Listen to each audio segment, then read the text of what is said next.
పార్వతీపురం మన్యం జిల్లా సీతానగరం మండలం లచ్చయ్యపేట గ్రామం లక్ష ఎన్డీఏ కూటమి అరకు ఎంపీ అభ్యర్థి కొత్తపల్లి గీతకు బీజేపీ, టీడీపీ, జనసేన నాయకులు, కార్యకర్తలు ఘన స్వాగతం పలికారు. ఎన్నికల ప్రచార కార్యక్రమంలో భాగంగా 500 బైక్లతో భారీ ర్యాలీ నిర్వహించారు. ఉమ్మడి పార్టీ శ్రేణులు రోడ్డు పొడవున హారతులతో పలువురు మహిళలు, ప్రజలు అఖండ స్వాగతం పలికారు. సందర్భంగా అరకు ఎంపీ అభ్యర్థిగా గీత మాట్లాడుతూ గిరిజన ప్రాంత అభివృద్ధికి కృషి చేస్తారని, ప్రతి గిరిజన గ్రామానికి తాగునీరు, రోడ్లు సదుపాయం కల్పించే దిశగా కృషి చేస్తామన్నారు.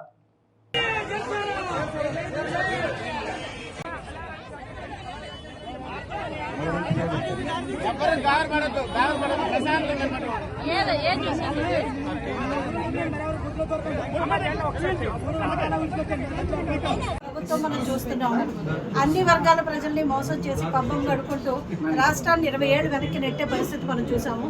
కాబట్టి ఈ కూటమి ఎవరైతే ఎలక్షన్ ఇన్ఛార్జ్గా మాకు ఇక్కడికి వచ్చారో ఆయన దీన్ని ఒక త్రివేణి సంగమంగా అభివర్ణించడం జరిగింది.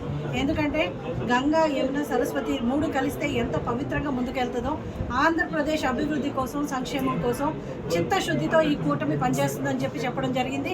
అలాగే ఇంతకు ముందు ఏమైనా చిన్న గ్యాప్స్ ఉన్నా కూడా అందరూ కూడా కలిసి ఈరోజు చూస్తే కూటమిలో ఉన్న ప్రతి పార్టీ ముగ్గురు కూడా ఎలాంటి తారతమ్యం లేకుండా ఇప్పుడు మనం చూస్తున్నాం. ఒక రావణాసురుడి పరిపాలన, ఒక రాక్షస పరిపాలన మనకు జరుగుతుంది. కాబట్టి ఆ రాక్షస పరిపాలన, రాక్షసుని ఇంటికి పంపించడానికి, ఇప్పుడు 10 తలల రావణాసురుని వధించడానికి ఎలాగైతే రాముడు, లక్ష్మణుడు, శత్రుఘ్నుడు, అలాగే వానర సేన అంతా కూడా కూడొచ్చారో, అంటే నేను ఒక్కడిని, అందరూ 100 మంది ఉన్నారన్నారు. అందుకే రాక్షసులు కాబట్టి ఒక్కళ్ళు సరిపోరు.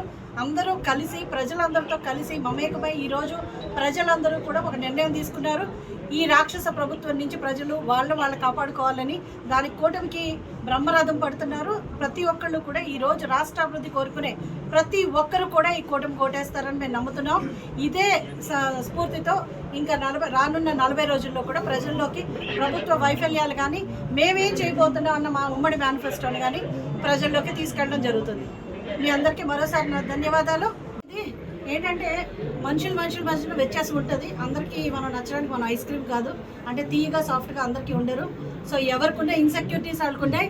కాకపోతే మీరు ఇప్పుడు మాట్లాడుతున్న ఎవరైతే ఉన్నారో వాళ్ళ పార్టీ నుంచి ఈవేళ సస్పెండ్ చేయడం జరుగుతుంది. వాళ్ళ మీద చర్యలు తీసుకుంటుంది పార్టీ. ఎందుకంటే పార్టీ చాలా మంచిగా చెప్పింది, మీరు ఇలా కంపోజ్ చేయడం తప్పు, లీగాలిటీ తప్పు. ఇప్పుడు నేను కోర్టులో కూడా కంటెంప్ట్ వాళ్ళ మీద వేయబోతున్నాను, డిఫామేషన్ కూడా వేస్తాను, క్రిమినల్ కంప్లైంట్ కూడా పెట్టాను. ఎందుకంటే నా మీద మాట్లాడడం అంతా కూడా సబ్జూడియస్ మ్యాటర్, నా మీద కామెంట్స్ చేసే అధికారం ఎవరికి లేదు. అలాగే ఎలక్షన్ కమిషన్ కూడా కంప్లైంట్ పెట్టడం జరుగుతుంది, క్రిమినల్ చర్యలు చేపడతాం. అలాగే పార్టీ కూడా వాళ్ళని సస్పెండ్ చేస్తుంది.